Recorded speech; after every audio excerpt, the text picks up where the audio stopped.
अस्सलाम वालेकुम जी। My name is Umair Ahmad Khan और आज के इस लेक्चर सीरीज़ में हम लोग चैप्टर नंबर 4 की एक्सरसाइज को सॉल्व करेंगे। आई होप कि आपको प्रीवियस लेक्चर के अंदर सारी चीज़ें क्लियर हो गई होंगी। आज इसको स्टार्ट करते हैं। अब फॉर एग्जांपल आपकी एक्सरसाइज में यहाँ पर क्या गया है कि ये आपके पास एक स्टेटमेंट्स कुछ लिखी हुई है, उसको कहा गया है कि आपने इसको वाइल लूप के अंदर चेंज करना है। हम इसको वाइल लूप के अंदर भी चेंज करेंगे, हम इसको डू वाइल के अंदर भी चेंज करेंगे ताकि आपको पता लग जाए कि इसकी एक्चुअल वर्किंग क्या है। ठीक, एक चीज़ आपको सबसे पहले पता होनी चाहिए जो मैंने प्रीवियस लेक्चर के अंदर भी बताई थी। अगर आप लोगों ने लूप का लेक्चर लिया हो तो उसके अंदर मैंने कन्वर्जन का तरीका बताया था। यहाँ पर this is your expression 1, this is your expression 2 and this is your expression 3। अब बेसिकली होता क्या है, ठीक, अब एक रूल जो यहाँ पर आपको पता होना चाहिए कि जो फॉर लूप है उसके अंदर एक्सप्रेशन 1, एक्सप्रेशन 2 और एक्सप्रेशन 3 जो है वो शुरू के अंदर लिखी जाती है, ठीक है। और जबकि जो हमारे पास वाइल लूप है उसके अंदर एक्सप्रेशन 1 हमारे पास लूप से ऊपर आती है, एक्सप्रेशन 2 हमारे पास जो है वो लूप की कंडीशन के अंदर आती है और एक्सप्रेशन 3 जो है वो जब लूप ख़त्म हो रहा होता है तब जाती है। आई होप कि आपको ये समझ में चीज़ आ गई होगी, नहीं तो आप लोग वो लूप वाले चैप्टर के ऊपर जाएँ, ठीक है, वहाँ पर फॉर लूप, वाइल लूप और डू वाइल लूप की वर्किंग को बहुत डिटेल में डिस्कस किया गया। इसको चेंज करते हैं जी। यहाँ पर आपके पास है sum is equals to 0, sum is equals to 0, ये एज इट इज़ आएगा। उसके बाद क्या कहता है, k is equals to 20, this is your expression 1। अब एक्सप्रेशन 1 है तो मैं एक्सप्रेशन 1 को लूप से ऊपर लिखूंगा हमेशा, k इज इक्वल्स टू 20, ये चीज़ मैंने कर दी। उसके बाद हम जाते हैं वाइल पे। अब वाइल के अंदर जाके एक्सप्रेशन 2, सो एक्सप्रेशन 2 आपके पास क्या चीज़ लिखी हुई है, k इज़ लेस देन 100, ठीक है।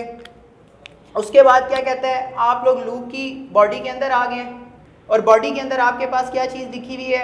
अब यहाँ पर ब्रैकेट लगाना मस्ट है, क्यों? क्योंकि वाइल लूप के अंदर एक से ज़्यादा ही कंडीशंस होती हैं, ठीक है, या स्टेटमेंट्स एक से ज़्यादा होती हैं। सो हम लोगों ने क्या लिखा, sum is equals to sum plus k, ठीक है, यहाँ पर सेमीकोलन, ये चीज़ आप लोगों ने लिख दी। उसके बाद आप लोगों के पास आ जाती है एक्सप्रेशन 3। एक्सप्रेशन 3 जो भी लिखी हुई है वहाँ पर k इज इक्वल्स टू के प्लस 2, ठीक है। ये हमेशा जब भी आप इसको चेंज करेंगे तो यही चीज़ आएगी, ठीक है। उसके बाद आपके पास लिखा हुआ है cout backslash n, sum is equals to जो भी चीज़ लिखी हुई है एज इट इज़ लिख दें। So this is how you can change this programme into while loop. अब इसी को हम डू वाइल लूप के अंदर चेंज करें। सो डू वाइल लूप के अंदर होता क्या है, सिर्फ आपके पास ये चीज़ चेंज हो जाती है, यानी कि आपके पास यहाँ पर आ जाता है डू, ठीक है, बाकी चीज़ सेम यही है, वाइल के अंदर आ जाते हैं। अब यहाँ पर देखें एक्सप्रेशन 1 है, एक्सप्रेशन 3 है, उसके बाद एक्सप्रेशन 2 आएगी। सो लास्ट पे आप लोगों ने कंडीशन को चेक करना है, that is your expression 2। Expression 2 के अंदर हम लोगों ने लिखा है k इज़ लेस देन 100 और यहाँ पर हमने इसको क्लोज किया और क्लोज करने के बाद हम लोगों ने सेमीकोलन लगा दिया। लूप के बाद वाली चीज़ एज इट इज़ आएगी, सी आउट। आई होप कि आप लोगों को इसकी वर्किंग जो है वो समझ में आ गई हो। नेक्स्ट क्वेश्चन की तरफ मूव करते हैं प्रोग्रामिंग के। अच्छा, ये आप लोगों के पास 8 क्वेश्चन है और 8 क्वेश्चन के अंदर आपसे कहा गया कि आप लोगों ने ये वाली जो आपके पास एल्स इफ स्टेटमेंट में या इफ एल्स इफ स्टेटमेंट में जो चीज़ लिखी हुई है आपने इसको कन्वर्ट करना है स्विच के अंदर। एक बात ध्यान में रखिएगा कि स्विच हमेशा जो है वो इक्वालिटी पे काम करती है, ये भी हम लोगों ने प्रीवियस लेक्चर के अंदर डिस्कस किया। अब यहाँ पर आप देखेंगे आपके पास इक्वालिटी है, ठीक है। सो अगर आपके पास कोई स्विच से प्रोग्राम दिया हुआ है, स्विच से आप उसको एल्स इफ के अंदर भी लिख सकते हैं, ठीक है, लेकिन शर्त ये है कि सिर्फ इक्वालिटी वाली चीज़। अब फॉर एग्जांपल इसको हम लोगों ने चेंज करना है स्विच में, सो हम लोग क्या करेंगे। अब फॉर एग्जांपल स्विच हमेशा वेरिएबल पे काम करती है, ठीक है, ये एक्सप्रेशन पे काम करती है और इक्वालिटी वाली। अब यहाँ पर देखें हम लगाएंगे switch, this is a keyword, और वेरिएबल कौन सा हमारे पास, यहाँ पर देखें जो हमारे पास मेन वेरिएबल है वो है चॉइस। सो हम लोग लिखेंगे चॉइस, ठीक है, चॉइस के ऊपर हम लोगों ने वेरिएबल लगाया। अब आपने इक्वालिटी पे काम नहीं करना क्योंकि ये थोड़ी सी डिफरेंट काम करती है। अब यहाँ पर इसकी वैल्यू है, फॉर एग्जांपल यहाँ पर वैल्यू 2 हो सकती है, 3 हो सकती है, 4 हो सकती है। अगर 4 होता तो यहाँ पर केसेस भी जो है वो 4 से ही स्टार्ट होते हैं। This is your case 1, case number 1। अब ये केस नंबर 1 नहीं है, ठीक है, ये 1 वो है जो इसने यहाँ पर हमें बताया, ठीक है, यहाँ पर। अब यहाँ पर 1 है, उसके बाद अब क्या लगेगा, कॉलन, ठीक है। कॉलन के बाद आप लोगों ने क्या करना है, जो चीज़ ये लिखी हुई आप लोगों ने एज इट इज़ लिख देनी है। For example cout backslash n, sum is equals to x plus y, ठीक है जी। यहाँ पर एक और चीज़, स्विच जब भी आप यूज़ करेंगे तो आप ब्रेक यूज़ करेंगे, वरना वो क्या करेगी, इससे नीचे वाले सारे केस को एग्जीक्यूट करवा देगी, ठीक है। उसके बाद हम बात करेंगे एल्स इफ के ऊपर। सो एल्स इफ की जब हम बात करते हैं तो हम केस नंबर 2 पे आ जाते हैं। केस वैल्यू क्या आपके पास 2 के अंदर हम लोगों ने क्या किया, ये वाली जो स्टेटमेंट लिखी हुई है एज इट इज़ लिख दें, n प्रोडक्ट, ठीक है, is equal to x asterisk y, ठीक है जी। उसके बाद आपके पास ये एल्स वाली कंडीशन है, यहाँ पर आप लोगों ने ब्रेक लगा के इसको ख़त्म किया।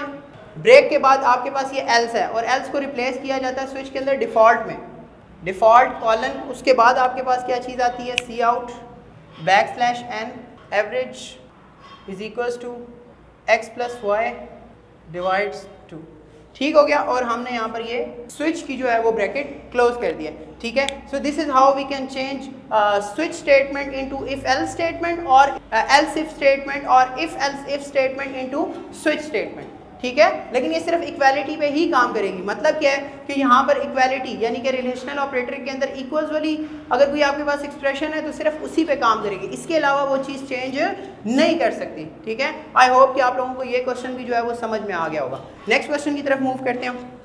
अच्छा, नेक्स्ट क्वेश्चन के ऊपर मूव करते हैं। नेक्स्ट क्वेश्चन में आपसे क्या पूछा जा रहा है कि फाइंड आउट द आउटपुट, ठीक हो गया।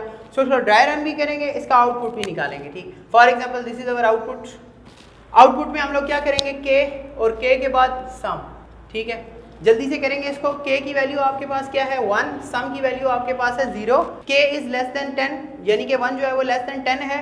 लूप के अंदर आ जाए, अंदर आके क्या करें, sum is equal to sum plus k। Sum की वैल्यू आपके पास 0, 0 प्लस 1 जो है वो आपके पास हो गई 1, ठीक है। उसके बाद ये कहता है कि सी आउट पे आ जाएं, तो सी आउट से यहाँ पर हमारे पास आउटपुट स्टार्ट होगी। अब यहाँ पर आपके पास कहता है n यानी कि आपके पास कर्सर यहाँ था और आप यहाँ पर आ गए और यहाँ पर आके उसने क्या कहा कि k की वैल्यू लिखनी है। k की वैल्यू आपके पास है, करंट वैल्यू आपके पास है 1, ठीक है। सो आपने लिखा यहाँ पर नेक्स्ट लाइन पे आपने लिखा 1 और उसके बाद यहाँ पर टैब स्पेस है यानी कि आप लोग यहाँ पर कुछ फासले के ऊपर मूव कर गए और यहाँ पर आपके पास लिखा सम के अंदर वैल्यू आपके पास 1, ठीक हो गया जी। उसके अंदर कहता है k is equal to k plus 2। अब k प्लस 2 है, k की वैल्यू आपके पास कितनी होगी, इसके अंदर 2 सम करने हैं, ठीक है। सो 1 प्लस 2 आपके पास वैल्यू हो गई 3। लूप अगेन चलेगा। क्या 3 10 से स्मॉल होता है? यस होता है। उसके बाद हम आगे मूव करते हैं, यहाँ पर sum is equal to sum plus k।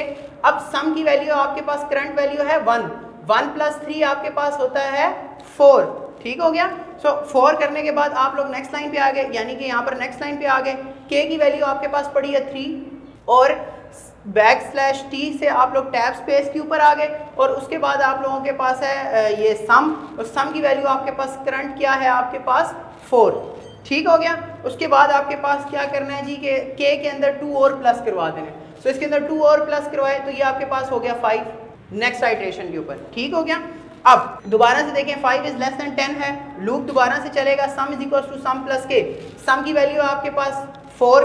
अब 4 को k के साथ सम कराएंगे, 4 प्लस 5 जो है वो आपके पास कितना हो जाता है, 4 प्लस 5 आपके पास हुआ था 9 से आपके पास हुआ 9, ठीक है। यानी कि बेसिकली हो क्या रहा है इस प्रोग्राम के अंदर, यानी कि आप लोगों ने 1 के अंदर 0 को पहले प्लस किया तो वो आपके पास 0 हो गया, ठीक है। 1 के अंदर 0 को सम किया तो आपके पास 1 हो गया। उसके बाद आपने उसके अंदर 3 को सम किया तो आपके पास 4 हो गया।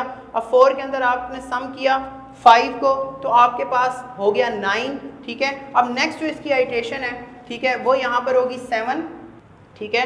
और आप लोगों ने दोबारा से जब इसके अंदर 9 को सम करेंगे यानी कि इन दोनों को जब सम करेंगे, सम की वैल्यू को और k की वैल्यू को, तो ये आपके पास हो जाएगा 16, ठीक है। मैंने एक केस में यहाँ पर मल्टीप्लाइड कर दिया था, ठीक है, जो कि सम हो रहा था, ठीक है। तो ये आपके पास 16 हो गया तो आप लोगों ने यहाँ पर क्या लिख दिया 16, ठीक है जी। अब 16 के बाद यहाँ पर देखें अगेन ये इंक्रीमेंट हो रहा है। सो आप लोगों ने इसको 2 का और इंक्रीमेंट करवाया तो आपके पास जो वैल्यू आ गई वो आ गई 9। सो आप देखें कि 9 जो है वो भी 10 से छोटा होता है। सो आपके पास क्या किया, इसने इन दोनों को भी क्या करवा दिया, सम करवा दिया। जब आप इन दोनों को सम करवाएंगे तो ये आ जाएगा आपके पास 25। k की वैल्यू क्या आपके पास 9 एंड देन आंसर इज 25।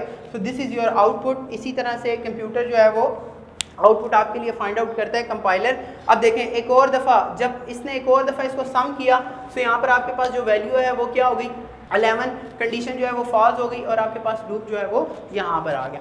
चीज़ों को ड्राई रन करना सीखें तो आपके पास आराम से ये सारी चीज़ जो है वो सॉल्व हो सकती है।